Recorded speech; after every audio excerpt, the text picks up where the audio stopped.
नमस्कार दोस्तों। जोश आईएएस पीसीएस के यूट्यूब चैनल में आप सभी का स्वागत है।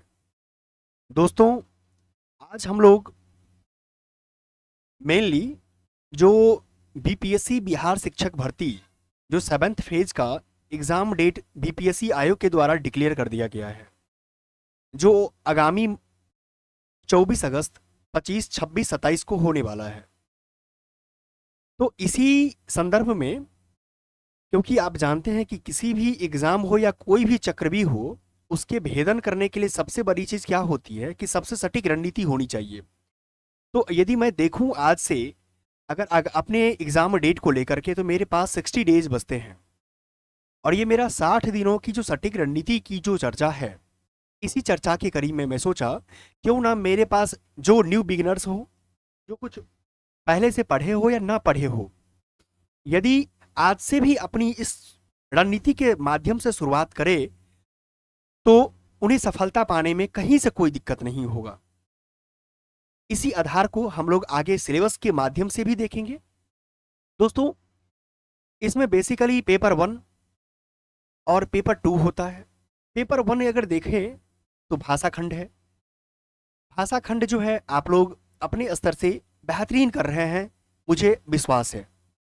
दोस्तों, पेपर 2 की अगर बात करें तो इसमें विषय जो एक सब्जेक्ट को लेकर के है और सामान्य अध्ययन है, जिसको जनरल स्टडीज कहते हैं। दोस्तों, इसमें कुल 120 प्रश्न पूछा जाएगा आपसे। यदि मैं इसको 3 खंडों में विभाजित करूं, जैसे कि प्राथमिक विद्यालय के लिए हो गया, माध्यमिक विद्यालय हो गया और उच्च माध्यमिक विद्यालय के लिए, और इसी प्राथमिक, माध्यमिक और उच्च माध्यमिक, अगर इस कड़ी को हम आगे बढ़ाएं तो हम देखते हैं कि हमारे पास कॉमन सब्जेक्ट क्या है। यानी कॉमन सब्जेक्ट में भी कुल सब्जेक्ट कितने हैं, कुल की बात के साथ साथ अगर मैं देखूं तो कॉमन की चर्चा करेंगे। ठीक है, कॉमन की चर्चा करेंगे। अगर हम कॉमन देखें, तीनों में मुझे कॉमन क्या नजर आता है, तो पहला अगर शुरुआत करें इतिहास से, तो मेरा क्या है, इतिहास। इतिहास में क्या रहता है, इतिहास में अगर मैं सिलेबस में देखें, आप देखेंगे तो आपको नजर आएगा कि भारतीय राष्ट्रीय आंदोलन की बात की जा रही है। भारतीय राष्ट्रीय आंदोलन की बात की जा रही है। दोस्तों, अगर हम इस भारतीय राष्ट्रीय आंदोलन को देखें तो 1857 से लेकर के 1947 यानी आजादी तक जो है आपसे प्रश्न पूछे जाने का संभावना है। ये इतिहास से सब्जेक्ट आना है।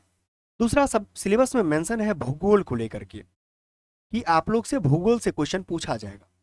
भूगोल के साथ साथ मैं अगर एक सब्जेक्ट को जोड़ दूं जो आपको प्राथमिक शिक्षक में दिया हुआ है, प्राथमिक विद्यालय वाले में, पर्यावरण, तो पर्यावरण से भी क्वेश्चन पूछे जाएंगे आपसे।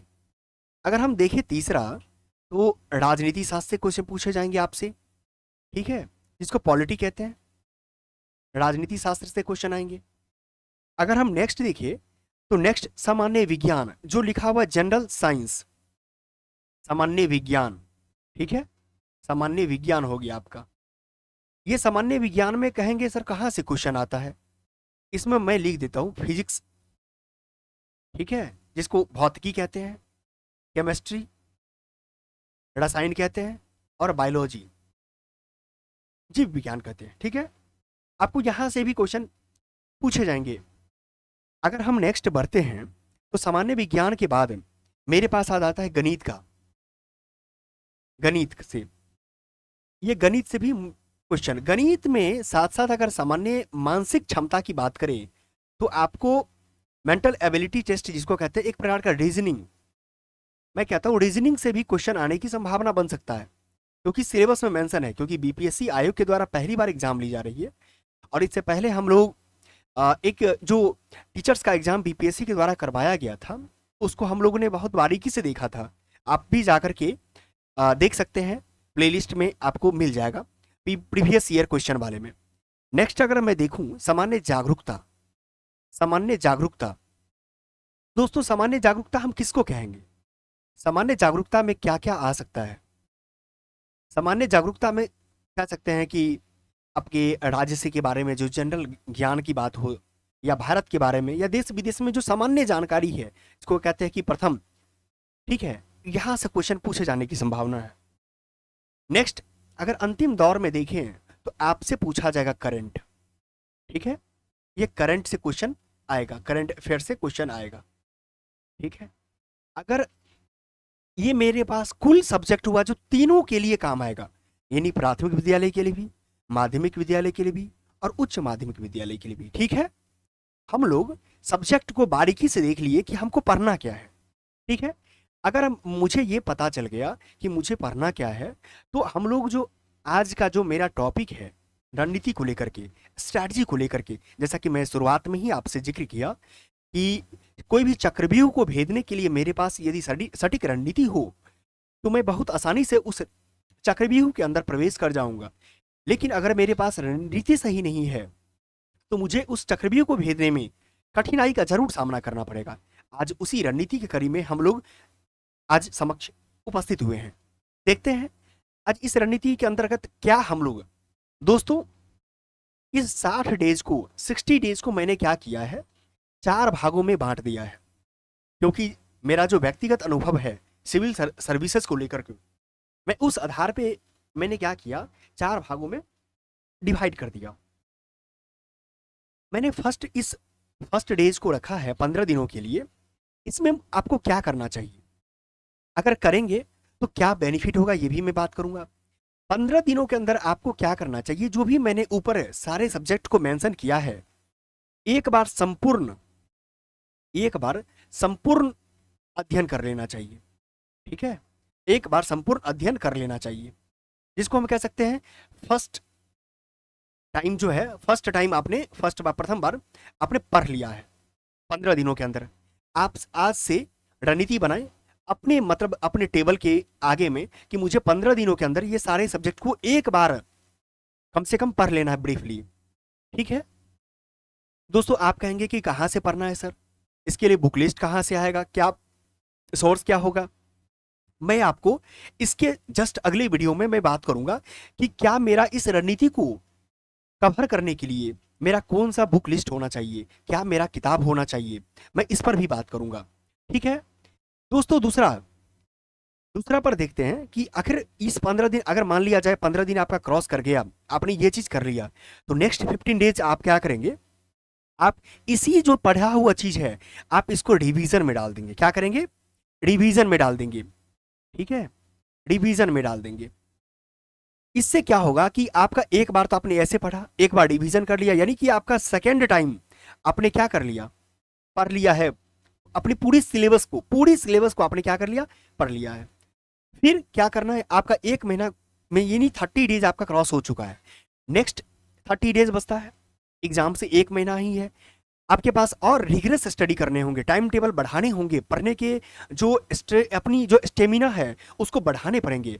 अब देखते 15 दिन, जो आपका 15 दिन, ये 15 दिन, थर्ड 15 दिन जो बनेगा, इसमें आप क्या करेंगे, प्रैक्टिस सेट स्टार्ट कर देंगे। यानी कि एक जो प्रैक्टिस सेट आपका होगा, प्रैक्टिस पेपर जो होगा आपका, प्रत्येक दिन, यदि मैं लिखूं प्रत्येक दिन आपको बनाने हैं, प्रत्येक दिन क्या करना है, बनाने हैं, यानी प्रैक्टिस सेट स्टार्ट कर देने हैं। क्यों प्रैक्टिस सेट का क्या फायदा होता है दोस्तों, क्योंकि यहाँ आप जानते हैं कि MCQ बेस्ड क्वेश्चन है, यानी बहुविकल्पीय क्वेश्चन है। तो यहाँ पर आप प्रैक्टिस सेट जितना अधिक से अधिक बनाएंगे आपके लिए उतना ही क्या होगा, लाभकारी सिद्ध होगा। और इसके साथ साथ आपको क्या करना है कि जो आपने अभी तक जो 2 बार पढ़ा है, पुनः उसको क्या करना है, रिवीजन करना है। क्या करना है, रिवीजन करना है। यानी क्या, ये आपका रिवीजन करने का तीसरा हो गया।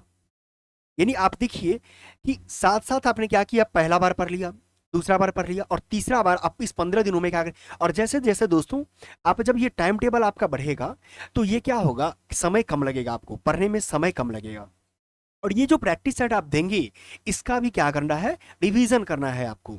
ठीक है, और अपनी गलती जो हो जाता है उसको ढूंढने की कोशिश करेंगे कि आखिर मेरी गलती कहाँ रह गई है।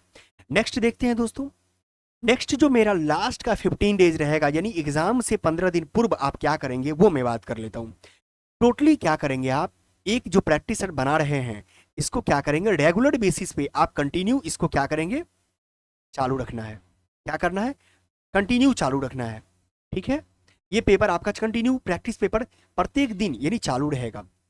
और अब जो पहले समय आप रिवीजन पे दे रहे थे, अब प्रैक्टिस सेट पे ज़्यादा देना है। आप अपनी गलतियों को पहचानना है, क्या करना है, मिस्टेक्स को पहचानना है कि मुझसे मिस्टेक्स कहाँ हो रहे हैं, जिस सब्जेक्ट में मिस्टेक हो रहे हैं सब्जेक्ट स्पेसिफाई करने हैं आपको। सब्जेक्ट आखिर नोटिस करना है कि किस सब्जेक्ट में मुझसे गलती हो रही है। ठीक है, आपको सब्जेक्ट जब जानकारी मिल जाएगी तो आपको ये भी ध्यान रखना पड़ेगा कि मुझे जानकारी तो था, लेकिन मेरा सिली मिस्टेक किस में हो गया। सिली मिस्टेक किस में, सिली मिस्टेक का मतलब होता है कि एक मूर्खतापूर्ण गलती जो मुझे पता तो था, लेकिन मैं डाउटफुल के कारण यानी 50-50 के कारण मेरा गलती हो गया। इस मिस्टेक को आपको नोटिस करने हैं और इसको रिमेंबर करने हैं। ये सारी चीज को क्या करने हैं, रिमेंबर करने हैं। और साथ साथ आपको क्या करना है, इस रिवीजन पे टारगेट करना है। इस क्या करना है, रिवीजन पे टारगेट करना है। जब आप इस रणनीति को अपने जीवन दिनचर्या में आप उतार लेंगे तो मैं दावे से कहता हूं कि आपका एक सीट यानी एक सीट जो बात हम कर रहे हैं, एक सीट समझिए पक्की, एक सीट कंफर्म समझिए आप अपनी।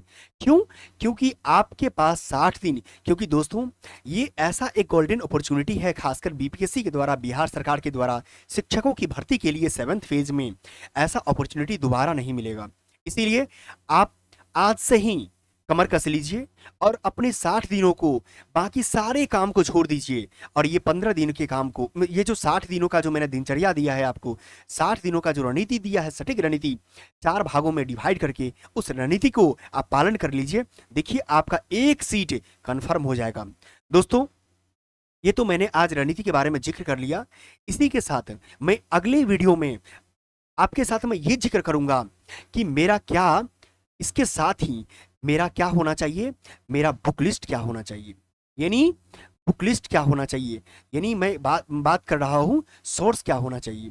ठीक है, स्रोत मेरा क्या होना चाहिए, आखिर कहाँ से पढ़े, मेरा किताब क्या क्या है, ये मैं स्रोत के बारे में जिक्र करूंगा। दूसरी बात मैं जिक्र करूंगा कि जो मैं प्रैक्टिस सेट बनाऊंगा, ये प्रैक्टिस सेट, ये प्रैक्टिस पेपर जो है मेरा, ये जो मेरा प्रैक्टिस पेपर है इसको कैसे बनाना चाहिए, प्रैक्टिस पेपर जो है मेरा कैसे बनाना चाहिए, कैसे अटेम्प्ट लेना चाहिए, इसके बारे में मैं जिक्र करूंगा आपके साथ।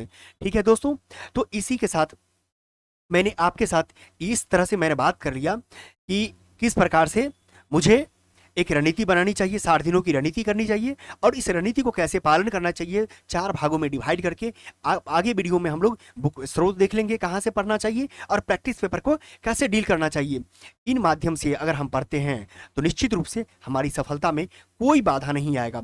दोस्तों हम करंट कहाँ करेंगे, कुछ मित्रों का ये भी कहना था करंट कहाँ से करें, इनके बारे में भी हम बहुत बखूबी से बात करेंगे। तो हम मान के चलते हैं कि बीपीएससी जो बिहार के द्वारा जो पूछा जाएगा, बीपीएससी बिहार शिक्षक भर्ती 7th फेज में आपका एक सीट सुनिश्चित है। धन्यवाद दोस्तों।